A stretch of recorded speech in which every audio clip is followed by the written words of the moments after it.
السلام علیکم عزیز طلبہ، امید ہے آپ سب بخیریت ہوں گے۔ جیسا کہ آپ کو معلوم ہے کہ ہم نے غزوہ حنین کی پڑھائی کل مکمل کر لی تھی اور اس کا مشقی کام ہم نے شروع کیا ہوا ہے، جس میں سے سوال نمبر 1، سوال نمبر 2 اور خالی جگہ پر ہم نے کل مکمل کر لی۔ تو آج ہم سوال نمبر 3 شروع کریں گے۔ سوال نمبر 3، غزوہ حنین میں رسول اکرم صلی اللہ علیہ وآلہ وسلم کی شجاعت کا حال بیان کریں۔ جواب: وادی حنین میں شدید بھگدڑ میں بھی رسول اکرم صلی اللہ علیہ وآلہ وسلم استقامت کا پہاڑ بنے رہے۔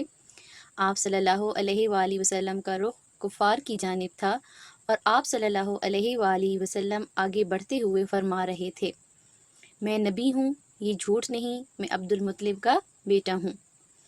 آپ صلی اللہ علیہ وآلہ وسلم نے اپنے چچا حضرت عباس رضی اللہ تعالیٰ عنہ کو حکم دیا کہ وہ صحابہ کرام رضی اللہ تعالیٰ عنہما کو بلائیں۔ حضرت عباس رضی اللہ تعالیٰ عنہ کی آواز بلند تھی۔ حضرت عباس رضی اللہ تعالیٰ عنہ نے آواز دی: بیت رضوان والو کہاں ہو؟ یہ سن کر تمام مسلمان واپس مڑے اور لڑائی شروع ہو گئی۔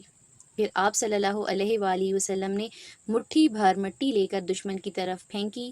یہ مٹی اس طرح پھیلی کہ دشمن کا کوئی آدمی ایسا نہ تھا جس کی آنکھ اس سے بھر نہ گئی ہو۔ اس طرح دشمن کی قوت ٹوٹتی چلی گئی۔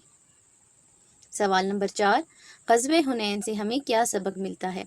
جواب: غزوہ حنین سے ہمیں یہ سبق ملتا ہے کہ ہمیں ظاہری اسباب پر فخر نہیں کرنا چاہیے، بلکہ ہر حال میں اللہ تعالیٰ کی مدد طلب کرنی چاہیے۔ شجاعت اور بہادری کے ساتھ میدان میں اترنا چاہیے۔ ہر حالت میں صرف اللہ تعالیٰ کی ذات پر بھروسہ اور توکل کرنا چاہیے۔ آپ نے یہ دونوں سوالات خوش خطی سے اپنی کاپیز پر کرنے ہیں۔